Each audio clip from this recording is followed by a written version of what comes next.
যে আমাদেরকে ভাগ ভাগ টুকরা টুকরা করে তোমরা আমাদের মাথায় আর কাঁঠাল ভেঙে খেতে পারবে না।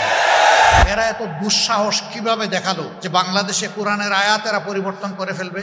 এই সরকারের তো এটা এজেন্ডা হওয়ার কথা না, আরো বহু গুরুত্বপূর্ণ বিষয় রয়ে গেছে। এরা সমাজের বিপর্যয়ের জন্য এই প্রস্তাবনাগুলো এনেছে। এ টু জেড আমরা এই কমিশনই মানি না। ইনশাআল্লাহ আমরা হাতে হাত ধরে দিন এবং সমাজের সকল কল্যাণকর কাজ একসাথে করব ইনশাআল্লাহ। আসসালামু আলাইকুম ওয়া রাহমাতুল্লাহ। আলহামদুলিল্লাহি রাব্বিল আলামিন ওয়াসসালাতু ওয়াসসালামু আলা রাসূলিহিল কারীম ওয়া আলা আলিহি ওয়া সাহবিহি ওয়া আহলি বাইতি আজমাইন, আম্মা বাদ। জাতীয় উলামা মাশায়েখ আইম্মা পরিষদ কর্তৃক আয়োজিত আজকের এই অতি গুরুত্বপূর্ণ সেমিনারের সম্মানিত সভাপতি, আইম্মা পরিষদের সম্মানিত সভাপতি, মঞ্চে বসা সকল দ্বীনি, রাজনৈতিক, সামাজিক সংগঠনের সম্মানিত গুরুত্বপূর্ণ ব্যক্তি এবং নেতৃবর্গ, আজকের এই আয়োজনে উপস্থিত কোরআন পাগল সম্মানিত ভাইয়েরা, মিডিয়ার বন্ধুগণ,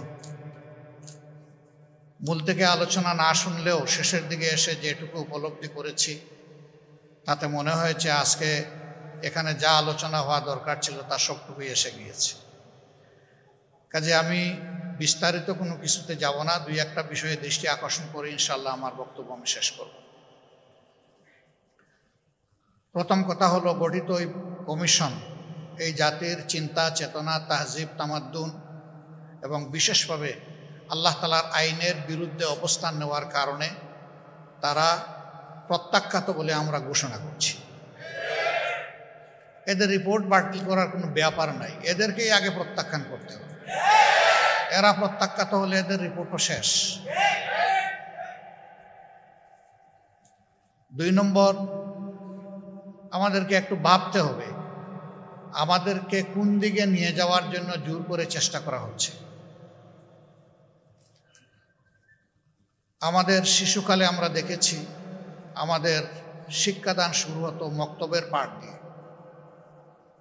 সকালবেলা মক্তবে যেতাম, ওখান থেকে আসার পরে গোসল করে মা কাপড় পরিয়ে বই হাতে ধরিয়ে স্কুলে পাঠিয়ে দিতেন। এখন খুবই পরিকল্পিতভাবে সবাই মক্তবের এই ধারাকে শেষ করে দেওয়া হয়েছে। বাচ্চা ঘুমাচ্ছে, তাকে কাঁধে ফেলে মা স্কুলের দিকে রওনা করেছেন, ওই মক্তবে যাওয়ার ওই সময় এটাই কেড়ে নেওয়া হয়েছে। ইকরা বিস্মি রাব্বিকাল্লাযী খালাক দিয়ে যে শিক্ষা মুসলমানের বাচ্চা শুরু হওয়ার কথা, সেটা অন্য কিছু দিয়ে স্কুলে গিয়ে শুরু হচ্ছে। এই জায়গাটা শেষ করে দেওয়া হয়েছে। সেই প্রজন্মেরই কিছু লোক হয়তো আজকে তারা গোটা নারী সমাজের প্রতিনিধিত্বের কথা বলে সমাজকে বিভ্রান্ত করছেন। তারা কারা? কোরআনের সংস্কারের দাবি নিয়ে আমাদের সামনে এসেছেন। আমাদের কোনো অধিকার আছে তাদেরকে এই অধিকার দেওয়ার? আমরা কে? এই কোরআন আল্লাহ তাআলা নাজিল করেছেন এবং এটার হেফাজতের দায়িত্ব আল্লাহ স্বয়ং নিজে কবুল করেছেন। কিয়ামত পর্যন্ত কেউ এখানে কোনো পরিবর্তন আনতে পারবে না। এরা এত দুঃসাহস কিভাবে দেখালো যে বাংলাদেশে কোরআনের আয়াত এরা পরিবর্তন করে ফেলবে? হ্যাঁ, নিশ্চয়ই তাদের পিছনের কোনো শক্তি তাদেরকে উস্কানি দিচ্ছে। কেন এই মুহূর্তে উস্কানিটা কেন? এই সরকারের তো এটা এজেন্ডা হওয়ার কথা না, আরো বহু গুরুত্বপূর্ণ বিষয় রয়ে গেছে। ওগুলা বাদ দিয়ে ওগুলা নিয়ে কোনো কুল কিনারা নাই, হঠাৎ করে এটা সামনে নিয়ে আসা কেন? এর মূল কারণ, স্বাধীন বাংলাদেশে 54 বছরে মানুষ যা আশা করেছিল পেয়েছে তার উল্টাটা।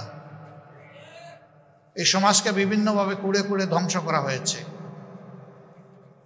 এখন এদেশের দিনদার ইমানদার যে শক্তিটা জেগে উঠেছে তাকে নিয়ে মানুষ নতুনভাবে স্বপ্ন দেখা শুরু করেছে।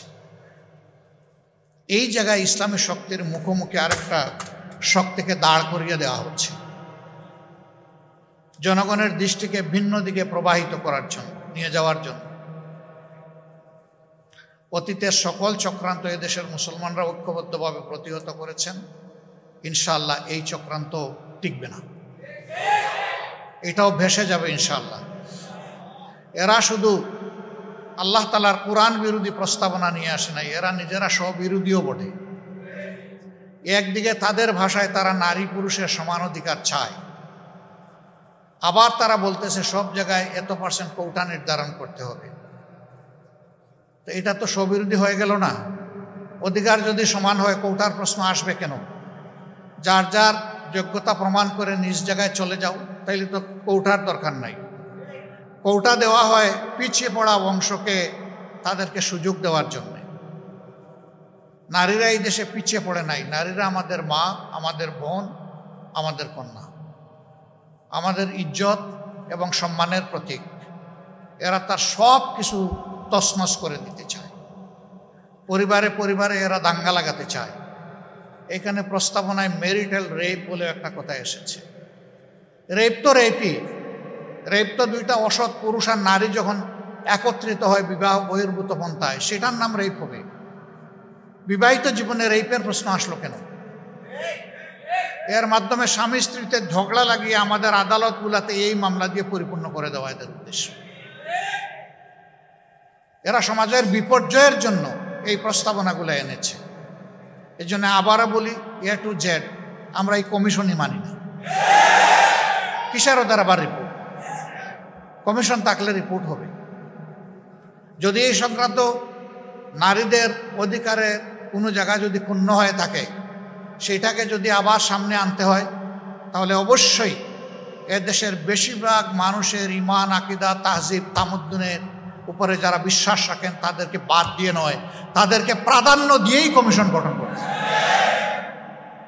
এই কমিশনে দুঃখজনকভাবে সেই রকম একজন নারীকেও রাখা হয়। এখানেই তো এটা পক্ষপাত দুষ্ট। আমরা এটা মানব না, আমাদের সাফ কথা, এটা মানব না। এর জন্য কোনো আন্দোলনেও আমরা যেতে চাই না, কিন্তু যদি আমাদেরকে বাধ্য করা হয় অবশ্যই আমরা আন্দোলন। সম্মানিত ভাইয়েরা, যেহেতু নামাজের সময় হয়ে গেছে, আরও গুরুত্বপূর্ণ ব্যক্তিরা রয়েছেন, তারা কথা বলবেন।